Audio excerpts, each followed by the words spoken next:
To be more straightforward. I'm not going to be a mule. I got something to do. I got to go do boom, boom, boom. Label, this one. Oi! Can I, wait a second, actually, keep me 2 metres, mate. What's all this about? Oh no, she's self-isolation. What's about? What's all that ball about? Oh, no, she's just, who are you? Well, I'm just her carer. No, seriously though. You know, I've really got to do this shopping. What's all that about? Excuse me, love. She's really germophobic and doesn't want to see. Doesn't want to. Are you Seriously, no, sit 2 metres, please. Honestly. No, I'm keeping the 2 metres, but seriously, mate.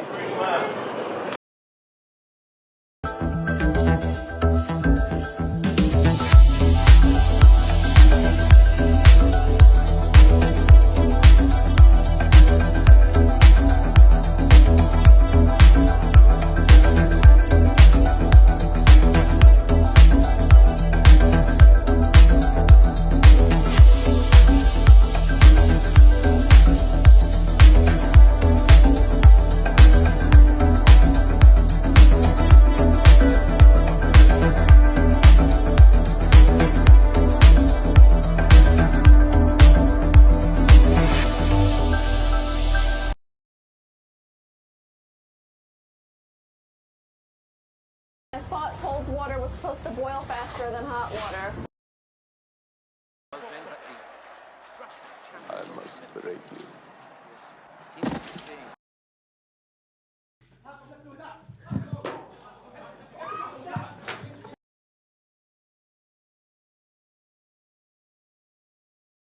Are there any drugs in this house?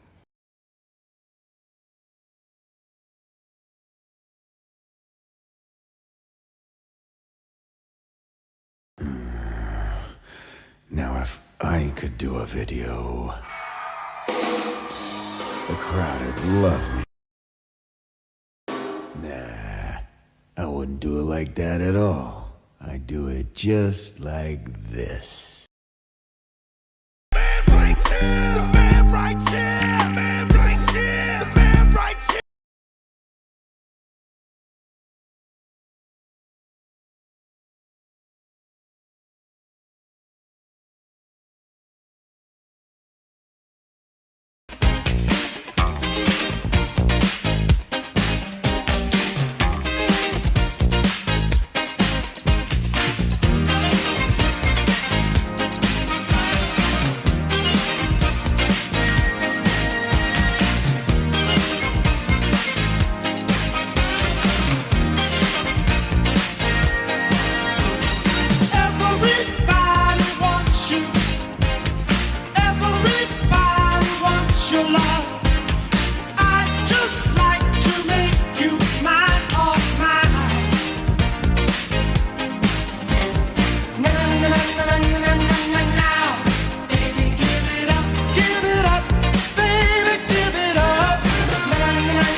Seraphoth. And it's very important here for us to understand, if you look here at the top of the Seraphoth, there at the top Seraphoth is called the Kether. And the Kether means the head. And everything that Satan does, it's a perversion of some truth of God. And here we see a perversion of the head and the reestablishing of a counterfeit headship. There's a very importance when we pray for people. We want to establish biblical headship. We want to have proper headship within marriages, of the husband being a proper head of the wife, and of people understanding that Christ is our head and our covering. And this Kabbalistic concept of the Kether is a very direct and deliberate perversion. Okay, first off, a lion swimming in the ocean? Lions don't like water. If you'd placed it near a river or some sort of fresh water source, that makes sense. But you find yourself in the ocean, 20-foot waves, I'm assuming it's off the coast of South Africa, coming up against a full-grown 800-pound tuna with his 20 or 30 friends, you lose that battle. You lose that battle 9 times out of 10. And guess what? You've wandered into our school of tuna, and we now have a taste of lion. We've talked to ourselves. We've communicated and said, you know what? Lion tastes good. Let's go get some more lion. We've developed a system to establish a beachhead and aggressively hunt you and your family. And we will corner your pride, your children, your offspring. How are you going to do that? We will construct a series of breathing apparatus with kelp. We will be able to trap certain amounts of oxygen. It's not going to be days at a time, but an hour 45, no problem. That will give us enough time to figure out where you live, go back to the sea, get more oxygen, and then stalk you. You just lost to your own game. You're outgunned and outmanned. Did that go the way you thought it was going to go? Nope. Did that go the way you thought it was going to go? Nope. You just lost to your own game. You're outgunned and outmanned. Well, well, well. Who sent you here? Can't talk, little man? Bet can't play none either.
Sweet summer rain.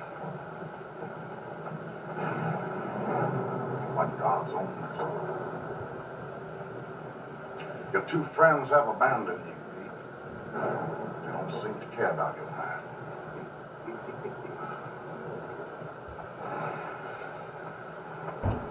Okay.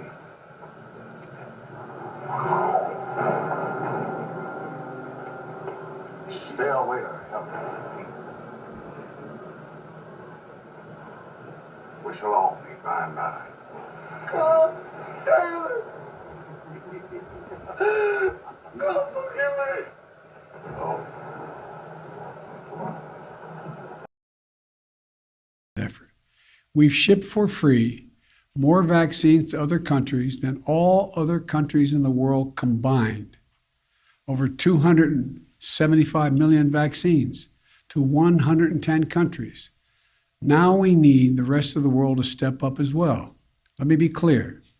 Not a single vaccine shot Americans ever send to the rest of the world will ever come at the expense of any American. I will always make sure that our people are protected first. But vaccinating the world is just one more tool in how we need to meet our moral obligation as Americans and how to best protect Americans as well. More than a lot of people want to realize at first glance. And so that's really, when you break it down, that's really what is being downloaded into the minds of the public when they believe in the globe and they believe in the solar system and the Copernican universe. It's much more than just having a false construct of the physical world around them. It is a spiritual teaching that's embedded in that. And even guys like Neil deGrasse Tyson, when he likes to wax poetic about what it means to have a cosmic perspective, I mean, you hear the same pantheistic message coming through. The universe intrigues us all. There may be some genetically encoded force that we illuminate, that we bring forward when we look up at night. and wonder, where did we come from? Where are we now? Where are we headed in the future? And the cosmic perspective is one where all of Earth is one. Because though this be 20 inches across, with political boundaries identified, when actually viewed from space, it's just ocean, land, and atmosphere. From space, we are not compelled to divide ourselves. Boundary between what is in family and what is not is completely culturally determined. It's cultural. Because any two of us in this room, if you go far enough back the tree of life, have a common ancestor. So we could draw it that far back and say we are family. You can keep going back and find the common ancestor with the rest of the apes, with dogs, with an oak tree. We have DNA in common. And there's so many people who want to say we are special because we're different.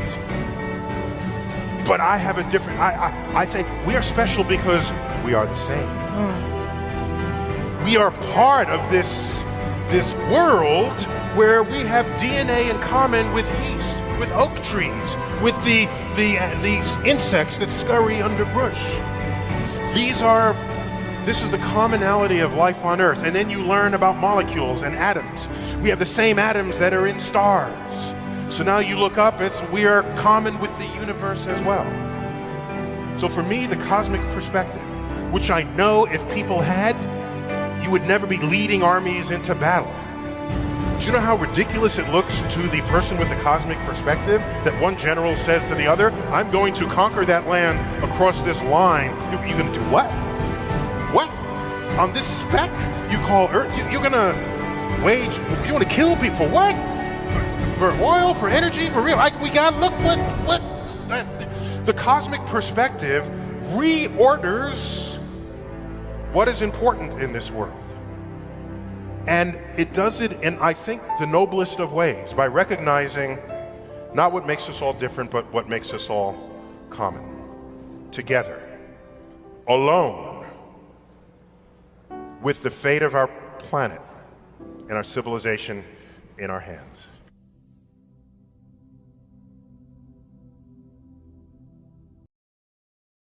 Has been working on, even back as far as the 80s, and trying to pioneer concepts with helmets and 360-degree views and all this. And it's just been a long-standing sort of branch of this whole agenda.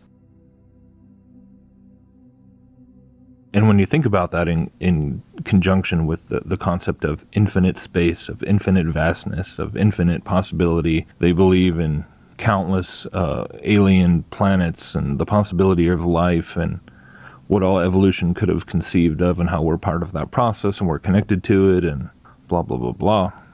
You start to see how this cultivation of the imagination is really what is propelling so many of the New World Order objectives when it comes to transhumanism, when it comes to infusing technology with genetics and with the Internet of Everything, and trying to conceive of the future in a way where we transcend our current status, transcend our current limitations, and using technology, using design, using the development of our knowledge cooperatively as a species and all that. It really is this giant fantasy, this giant virtual reality that sort of everyone collectively is participating in, not just while they're watching films or putting on headsets and things like that, but in all of our minds all the time. And there is a reason for it, and it is a spiritual reason. It is the false gospel of Mystery Babylon coming to fruition, capturing the hearts and minds of generations now, compelling them to believe not just that they are insignificant, but that they are significant because we are evolving and we're participating in our own evolution.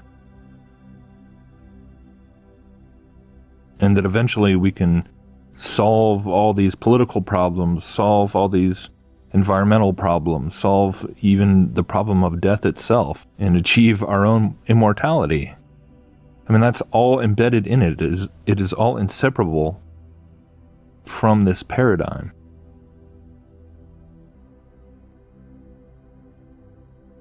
And we've been indoctrinated to believe in the core Luciferian lie that we can be like God, that we can unlock the secrets of the universe, that we can explore the vast expanses of time and space and break down all the intricacies of matter and energy and the fabric of the cosmos. You know, dark matter and dark energy and all these other crazy concepts they come up with. It really all is the ancient occult dreams repackaged into just the science fiction presentation. And we talk about, you know, breaking the programming, breaking the matrix, you know, pulling out of all the globe propaganda and the brainwashing. But if people don't understand the spiritual message behind this belief in space, in the Big Bang and evolution, then it makes sense that we even see people coming to realize that the Earth has no curvature and that space is definitely not this endless physical expanse full of supernovas and black holes and all that, but yet they still want to cling to the underlying spiritual teachings of transcendence and self-improvement, you know, self-directed evolution and all these things. So I just pray that more and more people would start to consider those realities, start to consider the spiritual propaganda that's being pushed within this cosmological. And on the night of this party, a party I'll be attending, a party she'll be attending, it's all falling into place. It's like it's fate. It's mine. My own. My precious. Precious?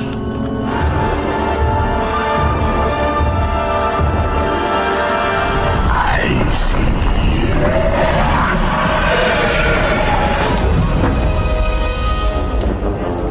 Lass einen am Leben. Blute die anderen.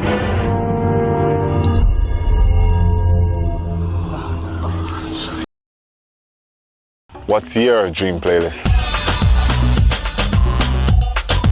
What is the profession? Yeah, which profession are we talking about? Just look at it. Is it a legal profession? Of course it's legal. It's a name of my profession.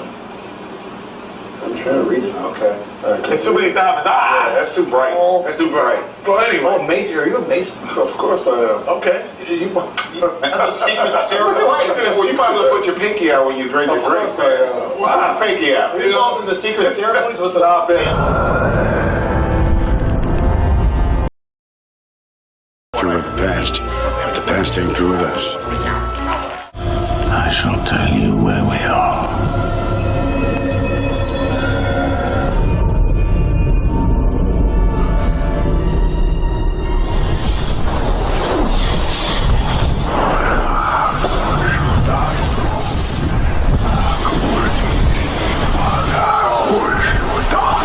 We are in the most extreme and utter region of the human mind. A radiant abyss where men meet themselves. I see. There is no life in the void. Only death. I don't understand that. I don't understand, sir. Hell, Netley. We're in hell.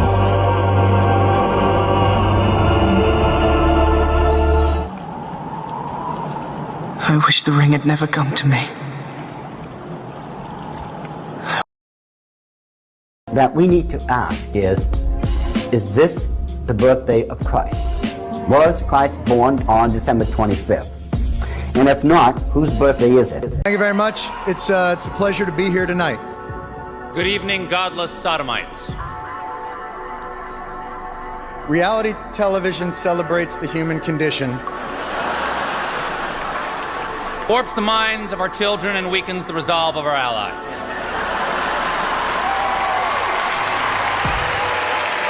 Oh, cartons of camels are sure to please. Besides, they look so handsome under Christmas trees.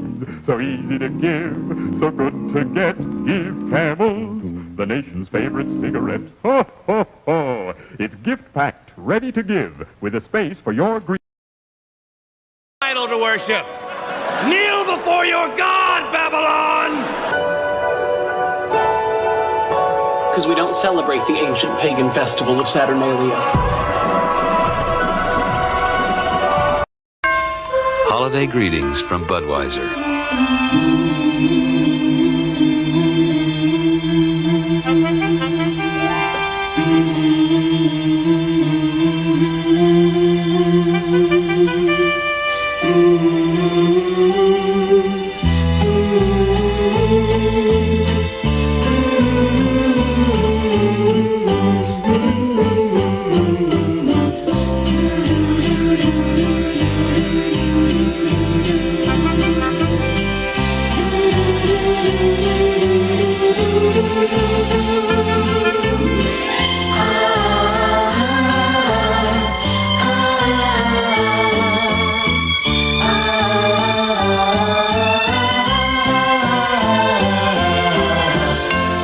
The people who bring you Budweiser wish you and yours the very best of everything this holiday season.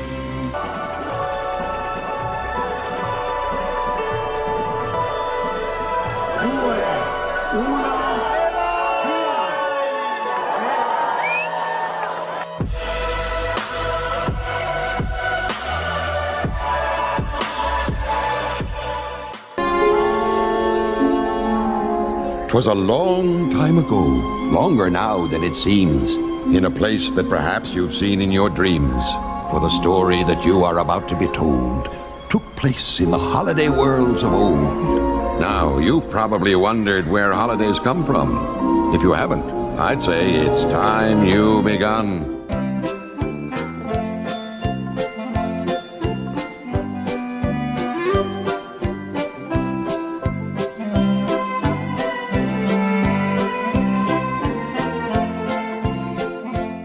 The deities Baal and Tammuz were worshipped by the ancient Moabites under the names Chemosh and Molech.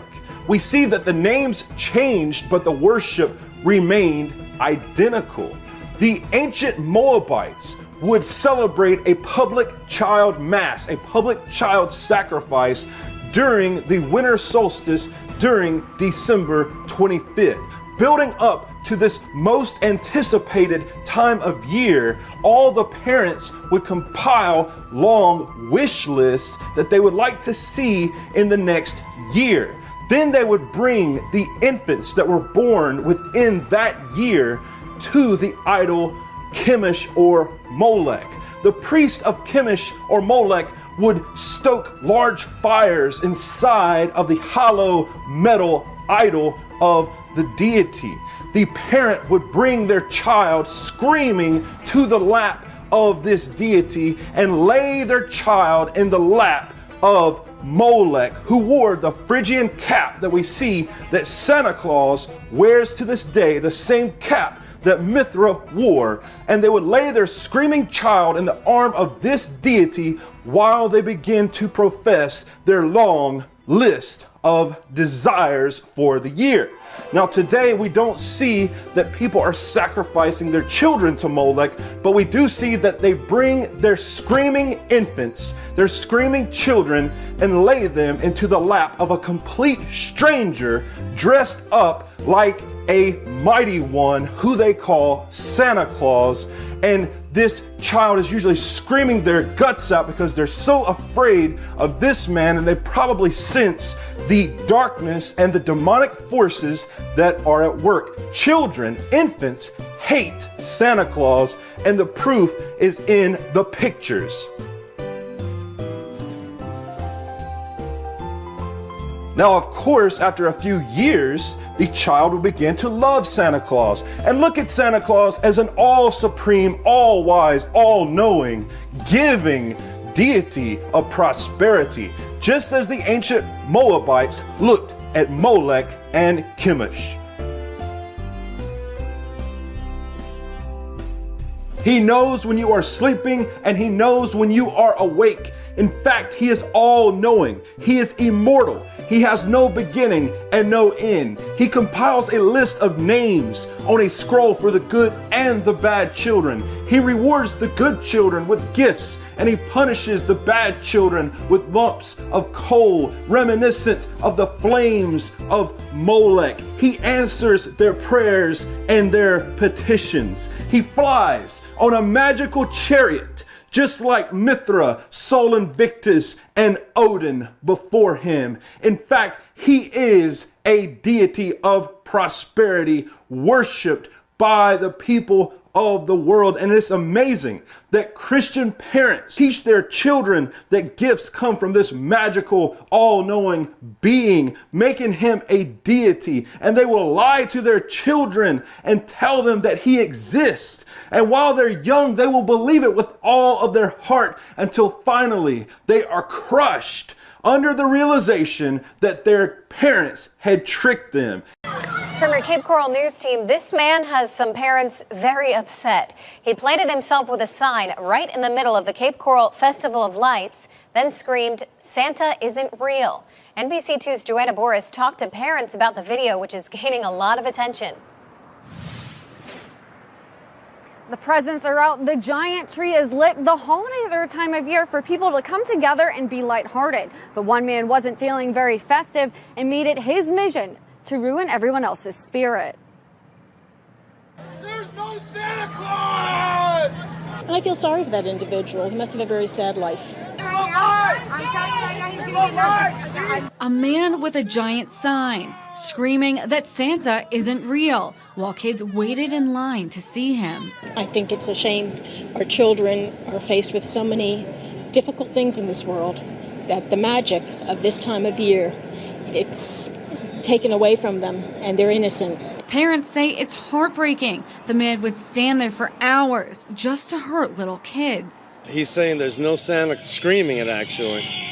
One mom tells me some kids were in tears. Luckily, her child was too young and distracted by the fun. There's no sense of decency with those kind of individuals. Cape Coral police tell me they were at the event but couldn't do anything because this display is considered freedom of speech. I mean, it's for the kids, and you kind of should leave that those adult opinions out of this kind of an atmosphere. The only way CCPD says it could intervene is if he was using a voice enhancer like a megaphone or creating a riot, which they say he wasn't. I think, unfortunately, you're going to have people who just want to spoil it for everyone.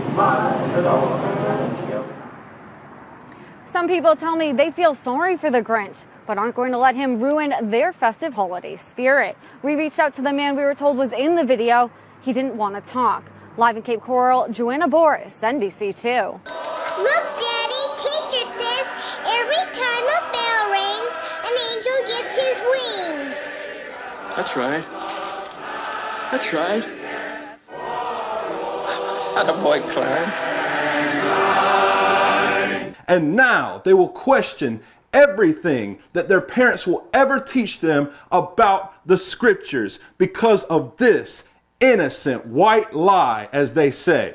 Santa and his elves have a very dark past. Santa is identified as an elf in most of the world. The Celts believed that the elves were witches and wizards, and they were identified by their pointy or Phrygian caps. And they were the teachers of the dark arts. Webster's dictionary describes an elf as a wandering spirit, a fairy, a hobgoblin, an imaginary being which our rude ancestors supposed to inhabit unfrequented places and in various ways to affect mankind. Also, an evil spirit or a devil. Because we don't celebrate the ancient pagan festival of Saturnalia.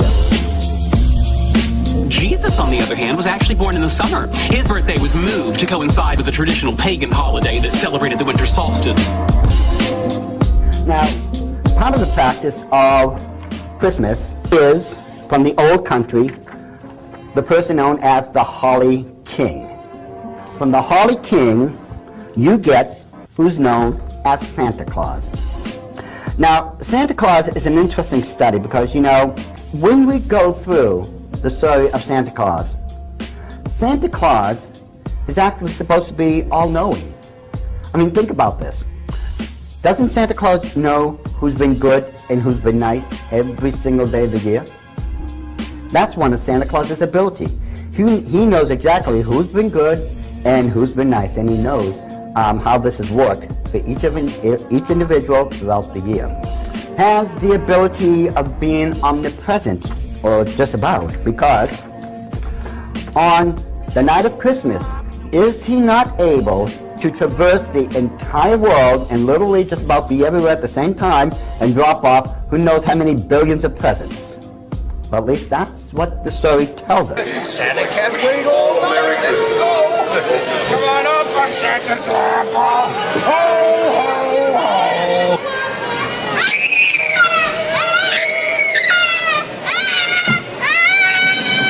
Get moving, kid. Quit dragging your feet. Come up. Ho, ho, ho. Ho, ho, ho. Ho, ho, ho. Uh-oh. Get him out of here.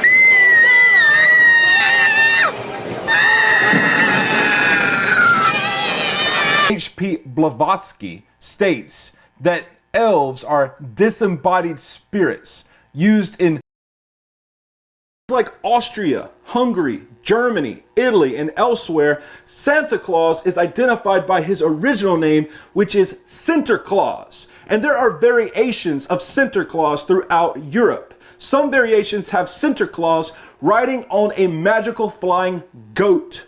Other versions have him riding on a magical flying white horse. Either way, he is always accompanied by dark helpers. Usually they are referred to as the Krampus. And the Krampus is a half goat, half man demon that goes with Sinterklaas from house to house. In the 1500s, Sinterklaas became a kind old man who gave gifts and flew on his magical chariot and was accompanied by these dark helpers or blackjacks. He was Christianized as a saint by the name of Nicholas, supposedly based on the saint of Myra in Turkey, who was legendary. He would leave gifts under the sacred tree on his birthday if you had been good, but if you had not, his demons, his Krampuses, would either abduct you or beat you with sticks. Saint Nicholas supposedly captured Satan and called him by various names: the Krampus, Baalzebub, Zwartdeit, or the Black Peter, and Neck Ruprecht. And these were just some of the names. In some of the cultures, Sinterklaas was dropped altogether, and the only remaining figure was the Krampus, which was kept and known as Weihnachtsmann, which means Santa Claus in the Germanic languages. In other words, in some cultures, Santa Claus is known to be Satan himself, who is the Krampus. Oh, I got a live one here.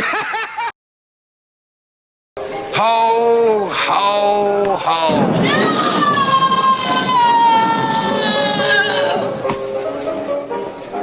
Ho, ho, ho. And we're the wonderful. You think Christmas, you think Santa. And if you think Santa, why wouldn't you think of a bunch of guys who dress up as Satan and try to hit you with a chain? Welcome to Amazing Austria and our first topic, Krampus. Here in Austria, Santa Claus is called Nikolaus and comes pre-Christmas on December 6th. And he doesn't care if you've been naughty or not, because he has a helper who deals with all the kids who did not behave. His name is Krampus, and he's basically the devil. Krampus shows up all over Austria on the eve of St. Nikolaus Day. He's often accompanied by Santa and some angels, and you will most likely meet him on events called Krampuslauf, where the whole village gathers around to meet the not quite friendly Christmas demon. Also, in some areas, he and Nikolaus go from door to door, so there is no point in hiding. If you've been talking back to your parents or not doing your chores, he will find you. Depending on the region, Krampus either carries a birch or a metal chain. And yes, he is going to use it. But still, Austrians love their Krampus. Therefore, you will find a selection of chocolate Krampuses in every supermarket in late November and early December. No Nikolaussackerl, the gift bag St. Nikolaus hands out, is complete without Krampus. And even if chocolate Nikolaus and chocolate Krampus are manufactured by the same company, there is no doubt that Krampus tastes a tiny bit better. There is also another Austrian tradition that is rooted in pagan customs called Schierperchten. Because why just have one diabolic figure to scare your children if you can have two?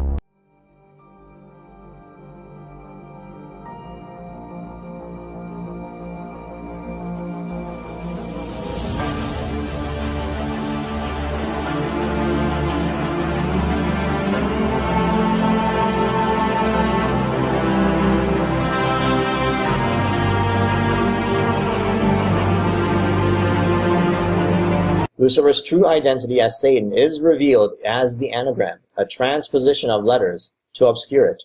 Blinds, as esoterics call them, include scrambling the letters of a name to hide the true meaning of a word from the uninitiated. And in case you're not aware, the uninitiated means the ones who are not illuminated, the average general public who has no clue as to what is really going on here. It's interesting that Mrs. Ripplinger also raises a red flag about the anagram Santa. Gods of the New Age include Sanatan, and whatever that says. New Agers say each name is concealed anagrammatically and are aliases, and are an anagram used for occult purposes. Is Santa, the great usurper of Christ's attention at Christmas, an anagram? Old Nick is listed among the fallen angels or devils in the Dictionary of Fallen Angels. Scholars concur that Christ was born in the fall of the 4th day of the Feast of Tabernacles.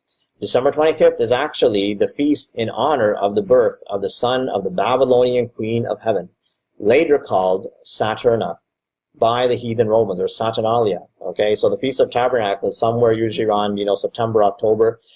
So you can see, when the true date of Christ's birth was. Nothing to do with December 25th. It's actually a Roman pagan, / Babylonian festivity known as Saturnalia, which is all out debauchery that takes place in that time. It is also worth noting Santa is Spanish for holy. Santa is also from the Latin word sanctus, which means also saintly, holy. Our English words saint, sanctify, come from Santa. Sounds like Satan's "I will be like the Most High" plan is in action. Let them praise thy great and terrible name, for it is holy. That's from Psalm 99, verse 3. God's name is called holy over 40 times in the King James Bible. Holy Claus? The name Santa Claus is also derived from the Dutch Sinterklaas, which was also a form of Saint Nicholas.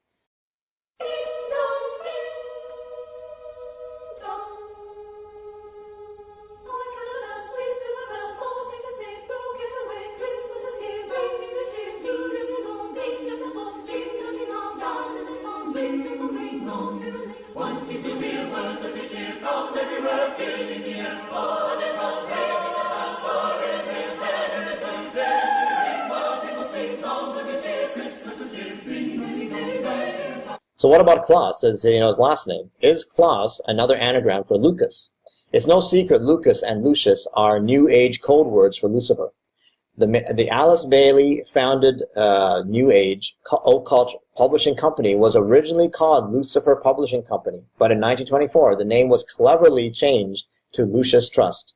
By the way, the Lucifer-worshipping Lucius Trust is a major player in the works of the United Nations, formerly located in the United Nations building but now located on prime time 1200 Wall Street. For any of you out there who don't believe that the United Nations is evil, well, this, is one confirmation that it is. All right? So let me read something Blavatsky wrote. Quote, "It is Satan who is the god of our planet and the only god, and this without any elusive metaphor to its wickedness and depravity." Do you know what this really means, and do you think Bailey was so inspired by this sentiment that she named what has now been renamed or rebranded as the Lucius Trust, the Lucifer Publishing Company, back in the 1920s? If I understand the statement of Blavatsky about Satan, that's another term for Saturn, which is one of the planets. In the study of esoteric astrology, there are, I believe, 7 sacred planets. Saturn is the planet that is connected with the distribution or the working out of karma, the law of karma, which is really just another term for the law of cause and effect. It's utterly benign in its ultimate working out, even though karma can be painful to the individual undergoing the process. And that's why Blavatsky said Satan or Saturn is, how did you put it? It is Satan who is the god of our planet and the only god, and this without any elusive metaphor to its wickedness and depravity. Well, if I understand her language, without any elusive metaphor to its wickedness and depravity, she's saying it's not necessarily associated with wickedness and depravity as we normally think of Satan, the devil. Saturn is the planet of karma, which is the great law of equilibrium, the restoration of harmony and balance. That's another way to look at cause and effect. It's the restoration of equilibrium, which can only be good.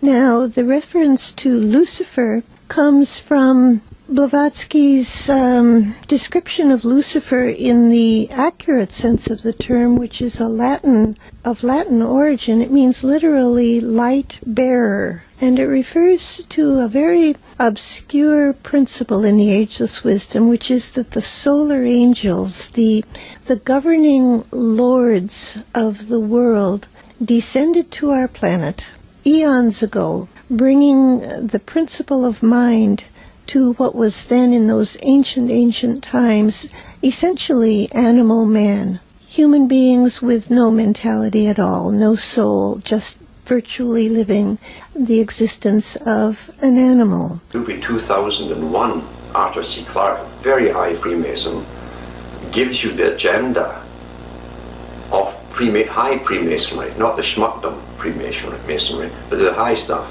He gives you their agenda and their philosophy and their religion in the movie. And in the beginning of the movie 2001, made in the 1960s, they show you the ape men, the hairy guys, supposedly. And the hairy guys are terrified of the darkness, and they still quiver in their caves at night. And in the morning, they go across to the watering hole and they meet this other tribe of ape men. And they shake their fists and so on at each other, go through a little dance, a song and dance, and then they have a drink and sort of muffle off in their own separate ways, and that's how it's been going on forever. And in the little sequences around it, as they're showing it, they show you a pig, you see, as part of their religion. You understand all this later. And they'll show you a little tree branch shaped like a big snake, you see. And you see all these emblems, but these are actually Masonic emblems, occultic, high occultic emblems. You see all through it. And even though the story eventually goes into space, it starts with these cavemen, and an obelisk comes down, this black obelisk. And in the book is more detailed, because the obelisk pulls each caveman out one by one and makes them jump around and stuff, and it's testing them out to see who's got the best smarts. And it picks one of them, and one day at the watering hole, instead of going over and shaking their fists and yelling and screaming and then having a drink and going home, this one picks up a bone, because they love the skull and the crossbones, of Masonry, the pirate's flag. He picks up a thigh bone, and then he smashes his enemy over the water hole there, and he kills him. And they're telling you that's the right of might. The right of might. He who will kill is superior. As they give you religions about being meek and mild, they teach another one for themselves. Progress. You see, they have a thing called progress. They hate something called stagnant civilization, arrested civilizations. No, you must have progress. And progress to them is done through those who are willing to kill and become the top chutzpah, the king of the ape men. And then it jumps from there into the future, to the year 2001, and then a space journey occurs, supposedly on the trail of this obelisk that had been on Earth. You know, ends up on Jupiter, but it's all occultic. It's nothing to do with space travel. There's a Masonic initiation in it. You'll see the computer HAL on board the spaceship traveling to Jupiter, kills off 2 of the guys that are with them, and then tries to kill off the 3rd guy. He outsmarts it and disables it, meaning he overcame all the natural laws. HAL is the sun, like halogen, you know, halcyon the Greeks, HAL. And HAL, 1 letter after it, each one in the alphabet is IBM, you see. IBM, you speak it, it's I-beam, the beam from the eye of Ra. The beaming from the eye is between the pyramid, the capstone, and the rest of the pyramid. So everything is shown to you. It's not necessary that you understand. It's only necessary that you think you understand. And everybody comes out of these movies chomping away there, you know, and, wow, it's a good movie, what's next? I have no idea what it means. And in 2010, as a follow-up to the movie, and it shows you what's supposed to happen in 2010. And so this big thing at the end where this guy who escaped the computer, remembers, in the next movie, he's timeless, he's ageless, he's become a god because he overcame Halcyon, you see, the sun, the natural order. He overcame all the laws, and he's a god. And a new sun appears in the sky. But as above, so below. So a new sun will appear on earth, a messiah, a being, an entity, whatever it is that they bring forth to you with much hullabaloo and fanfare, I'm sure. But they're telling you their system, that they show you their religion from evolution, which is their belief system, both physical and spiritual, because they do believe in reincarnation.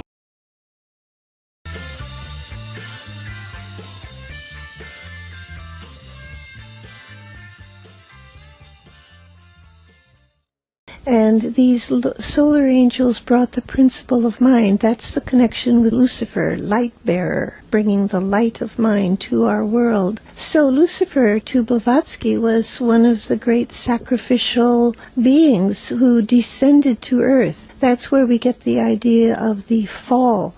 As John Milton, I think it was the British poet John Milton, wrote about the fall of the angels. That was the descent of the solar angels to earth as an act of sacrifice on our behalf. So you can see, if you even have a willingness to consider this doctrine, how skewed it has been by the more modern connotation of evil and Satanism and corruption. It's not seen that way at all in the Ageless Wisdom. So Alice and Foster Bailey came out of the Theosophical tradition, as I said. I believe Foster even was the editor of a Theosophical magazine that they called Lucifer. So they probably thought Lucifer, light bearer, was a good name for their fledgling publishing company when they started to publish the books that Alice Bailey was writing, the books they saw as bringing light to humanity. But within 2 or 3 years, they decided to change the name of the company to Lucis Publishing Company. Lucis being from the same Latin term meaning of light, trust of light, publishing company of light, and that's the name we've had since about 7 BCE. The Saturnalia festival was celebrated for the first time in ancient Rome. Created to mark the anniversary of the foundation of the Temple of Saturn in the Roman Forum, the Roman festival of Saturnalia was dedicated to the god Saturn, who was believed to have ruled over a golden age of agricultural abundance. The festival saw the suspension of the usual social norms, and the people of Rome engaged in lively celebrations. Saturnalia originated as a 3-day festival that began when the wool that was normally bound around the feet of the statue of Saturn was removed. The first day also saw a public banquet, which was preceded by a sacrifice at the Temple of Saturn itself. With the formal elements of the festival complete, the subsequent days, which ranged from 3 to 7 days during the Roman period, were given over to the private celebrations for which the festival is perhaps best known. The usual social hierarchy was reversed, and for the duration of the festival, slaves were treated to banquets, while activities that were usually discouraged became commonplace. Romans from all social spheres were known to engage in gambling, alongside excessive eating and drinking, and all overseen by a chaotic king of the Saturnalia, who was chosen at random, drawn by lot. The end of Saturnalia saw people exchange small gifts made of wax or other simple materials. This part of the festival saw the more crazed revelry begin to subside, ahead of a return to normal social behaviour. Nevertheless, the writer Pliny the Younger recorded in one of his many letters how he preferred to avoid the festival altogether by moving to some of the more secluded rooms of his villa, while the rest of the household celebrated. So Claus sounds a lot like Claus, just like Santa sounds a lot like Satan. Maybe Santa Claus means Satan's claws, like a lion's claws perhaps? Be sober, be vigilant, because your adversary, the devil, as a roaring lion, walketh about seeking whom he may devour. That's from 1 Peter 5:8, so we can see what's really going on here. And these are the satanic origins of the anglicized Santa Claus, who is Sinterklaas, and his elves, the goat-headed demons. And this is important to understand because the goat-headed mighty one is worshipped in the religion of Satanism and in pagan worship by the name Baphomet. He is also called the Horned One or the Stag Deity. Sometimes he is depicted with the horns of the goat, and sometimes he is depicted with the horns of the reindeer. In the 1970s, the Second Vatican Council stated that no Roman Catholic bishop by the name of Saint Nicholas ever existed. This is historical because people will often say, well, Saint Nicholas was a real person, but the Second Vatican Council states no such person ever existed. They go on to state that the legends attributed to Saint Nicholas had no Christian origin and probably came from pagan traditions. So therefore, the character known as Saint Nicholas is a myth. He is nothing more than a pagan deity who has been revamped and Christianized, just like Christianity has Christianized Christmas. The Oxford English Dictionary states the devil is called Satan, Lucifer, Beelzebub, and even in popular rustic speech, he is called Old Nick. Eius Lucifer matutinus inveniat Ille inquam Lucifer qui nescito casum. The Concise Dictionary of English Etymology also agrees that Nick is the devil. Old Nick was a well-known British name for Satan. The Greek name Nicholas means the conqueror of the people. Revelation chapter 2 verse 15 reads, "So you also have those who adhere to the teaching of the Nicolaitans or the Nicolaitans, which teaching I hate." The teaching of the Nicolaitans came from their teacher Nicholas, who taught them that it was okay to eat food sacrificed to idols and to commit whoring, to make the children of Israel stumble. This is most likely the origin of the saint called Nicholas of the Roman Catholic Church. In the 1600s, a series of plays were developed starring a character known as Robin Goodfellow, who was a half-man, half-goat demon.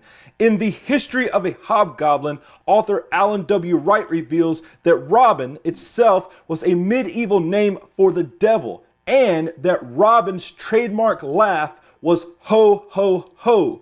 During the 1600s, this goat-headed devil had already revealed the trademark laugh that Santa Claus would later take on. Merry Christmas to all, and to all a good night.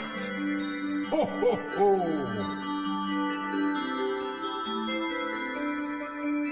In Scandinavia, the winter festival was Yule. In the Chaldean language, Yule means the infant, the child, referring to the baby Tammuz. Apparently, the Scandinavians borrowed the term for their winter festival.